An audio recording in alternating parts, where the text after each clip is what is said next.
Alright, here we are again. We're going to learn about some guests here. Now, some of my guests are just not too happy right now. I've been looking at Lone H here. He said it's too crowded here. He already has a park map. He already has an umbrella. He's not thirsty. He's not hungry. And actually, he is hungry, according to this. So let's look at this guest. Let's figure out where he is. He's over there. He's probably going to be looking for some kind of food. Now, that gives me an idea of what one guest is, and since this class is managing the guest experience, I really want you to understand how that works. So let's take a look at your guest tab over here. When you first bring it up, it's going to show you individual thoughts from all the guests, but that's not very helpful. You can also see what they're doing, which is also not too helpful. But if you click on this tab, it groups everything, and the thoughts in groups, it'll really tell you what you need to do. So, number one, it's too crowded here. The trash here is really bad. Park is really clean and tidy. Those kind of go against one another, which is weird. So that means that there's a certain area of the park that just has a lot of trash. I need to go to the bathroom, so I probably need to build some more bathrooms. And there's a lot of people that are hungry, and then evidently Crooked House is too expensive to ride. Easiest fix, let's go to my Crooked House, and we're going to lower the price of that. It's $1. Well, we're going to make it 50 cents instead. Maybe people will think it's at least worth 50 cents. Or maybe not. Maybe it's just a horrible attraction, so fine. We'll make it 20 cents. Yeah, people are... Now you can see people are going in. For 20 cents, that's okay. Remember, these people are paying admission to get into the park, and then they're paying per ride as well. So you have to be very careful with that. You know, on what's actually making money and what's not. Anything that has a negative profit, you probably need to lower the price a little bit. So otherwise, people just won't ride them. People like the haunted house. This maze, they're not really enjoying, so we're going to lower the price for that. People love this mine train, so we can actually raise the price for that one. Raise that one to $3.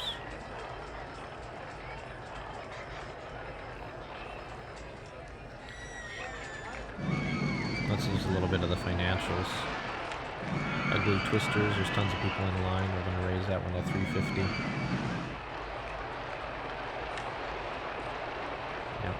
Did both sides automatically. Now you notice I'm looking at this pathway. This is probably where people are saying that they need to clean up. Now I clicked on the staff tab here, and we can look at the handyman and see, okay, so let's see who's in this area. Oh, we gotta, see this is a huge area for one handyman to cover. So we're probably gonna have to cut that up a little bit. So we're gonna remove all this stuff from his jurisdiction.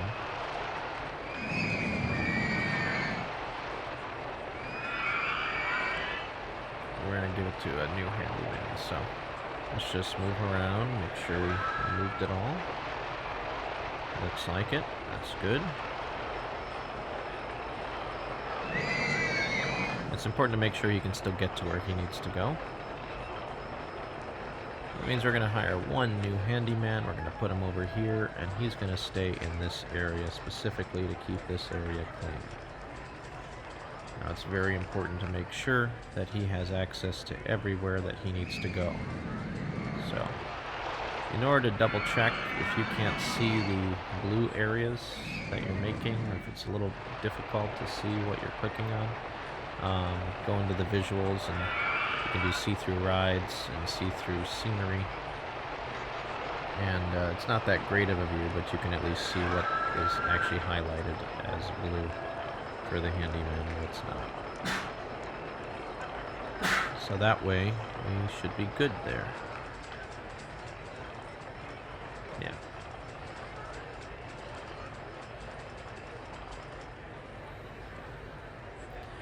Let's turn that back. Okay. Alright, the other complaint was that we don't have enough restrooms around the park. So let's build some more restrooms. Simple enough, you go into the build tool, look in shops and stalls at the bottom. It's always going to be the last thing. You're going to see some restrooms. So I'm going to build some restrooms there. I'm going to build some restrooms. Actually, I already have some restrooms right there, but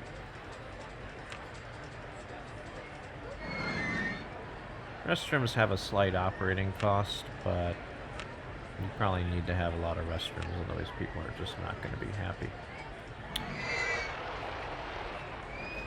So, build some restrooms, build them everywhere, so people never have to walk too far to go. Now let's take a look at what the guests are still thinking here. It's too crowded here is still the big issue, and let's see where the trash is really bad. These are the people that are in line for ugly twisters mostly, so we can close all those windows anyway.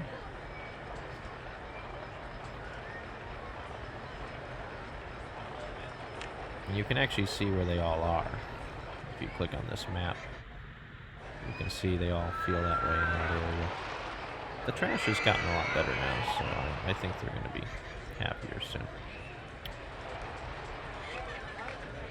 This map's not all that useful though, because it's, you know, really tiny. But notice that there's a big lake in the middle of my park. And I haven't even gotten to the lake yet. We should probably do something about that. And the park is too crowded. So the way to fix that is to spread people out and build more pathways. And build more attractions. So, there's my beautiful lake up there. I probably need to build some pathways to go up and around the lake and connect everything. And I have kind of dead-end pathways on the other side of this coaster, so let's fix that first. I have a pathway that goes out to nowhere. Let's connect that with this coaster.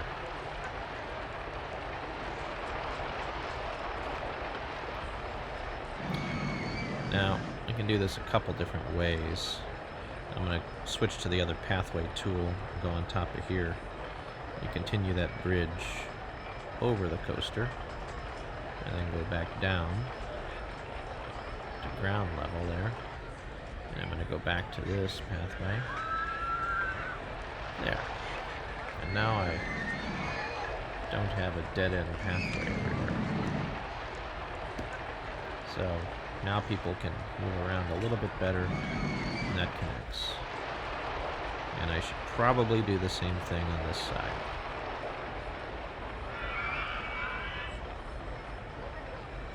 Dead-end pathways, or pathways that just don't make much sense, never do well in a theme park.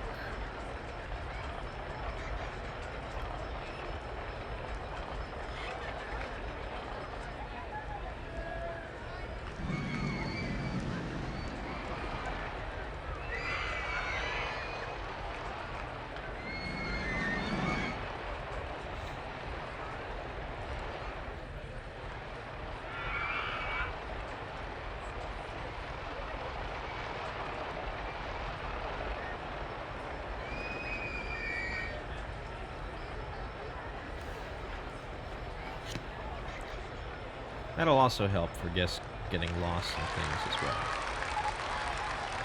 And it looks like I actually have achieved my objective. I achieved it early. I have a rating of at least 600, and I have more than 1,500 guests in my park, and I did it before October of year 4. So, great.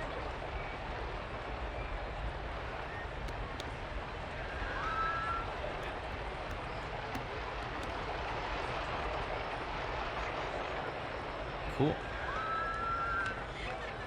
Now, your scenario for the actual class is a lot more difficult, so you'll have a lot more fun to play with there.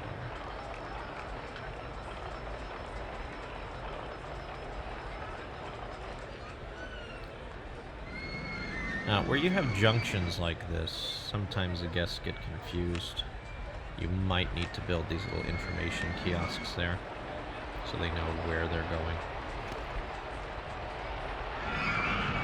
I find that you should build these all around the park anyway, because they also sell umbrellas. And when it rains, you want to make as much money as possible selling umbrellas. I'll build one more information kiosk right there. And that'll help people get from place to place. Now, whenever you build a pathway, you have to make sure that you have some handymen that can patrol it. I have one handyman that's just, he has no bounds and go anywhere, but make sure that you're hiring people anytime you build pathways or new rides or anything to make sure that they have a zone that they can kind of patrol.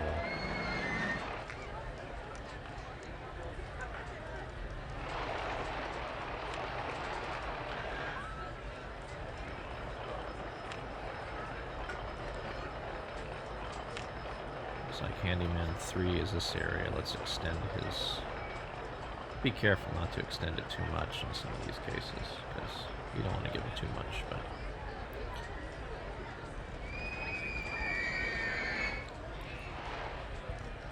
So now there's a lot more room for the guests to move around. The park doesn't quite feel as crowded, and it's more of a kind of a circular pattern. So let's see how the guests are feeling right now. Oh, they still think it's too crowded here, which means that we need more room in the park. And a lot of guests are hungry, which means we need some more food stalls.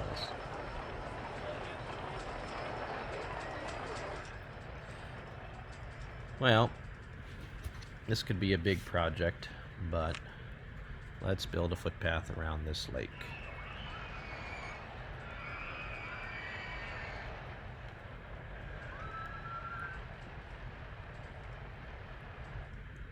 Again, there's nothing really around this lake right now.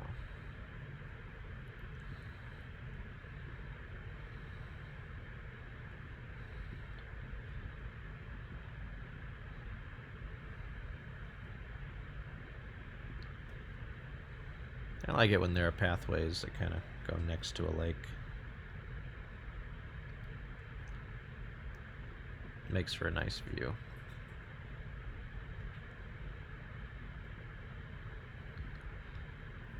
Don't want your guests to get too confused, though.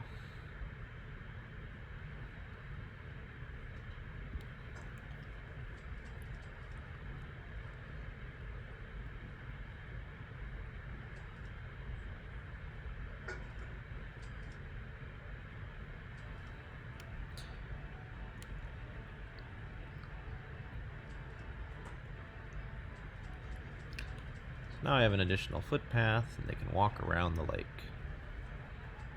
And I'll probably build one a little closer to the lake on this side too.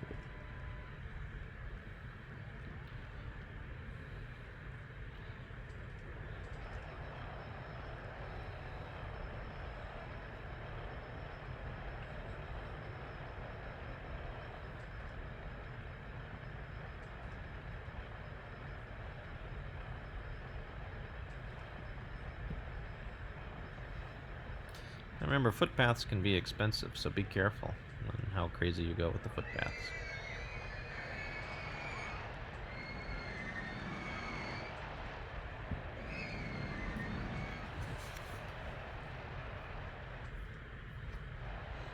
In hindsight, I probably shouldn't have made this footpath over here. Now that brings up a good point, you know.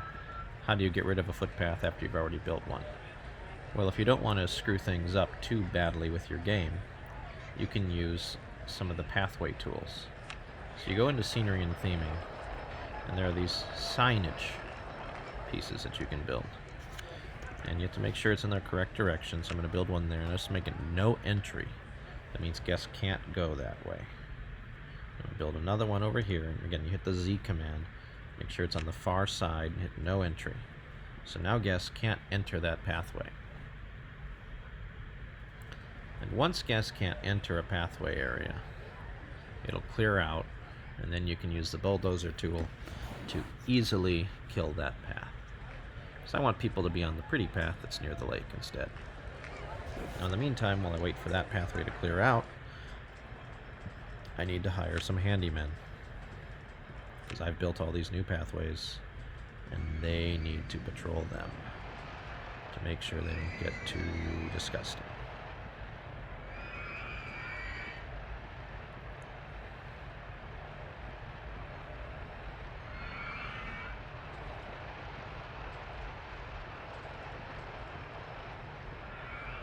I probably just gave this handyman way too much room, or way too much to patrol, but that's okay for now. I can always go back and change that. Hire more handymen.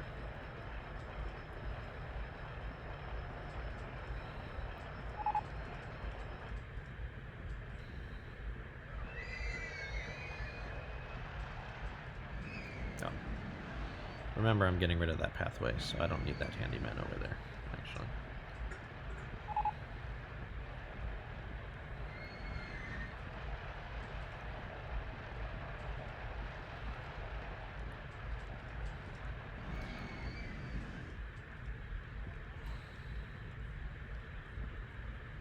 I got this Jerry the mechanic. I think he got lost. So now I can go on the bulldoze tool.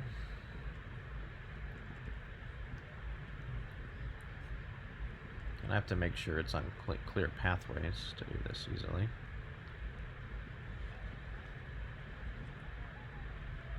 And no more unnecessary pathway. Now, one negative of doing it that way, instead of right-clicking on everything, when you right-click on things, you can usually get some type of refund when you demolish stuff. That's not realistic, but that's how the game is built. So, and let me finish this up by hiring a new handyman over here.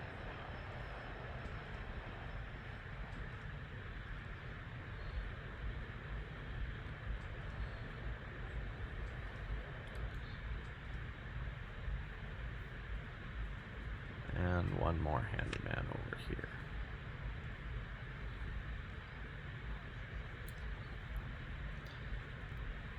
There.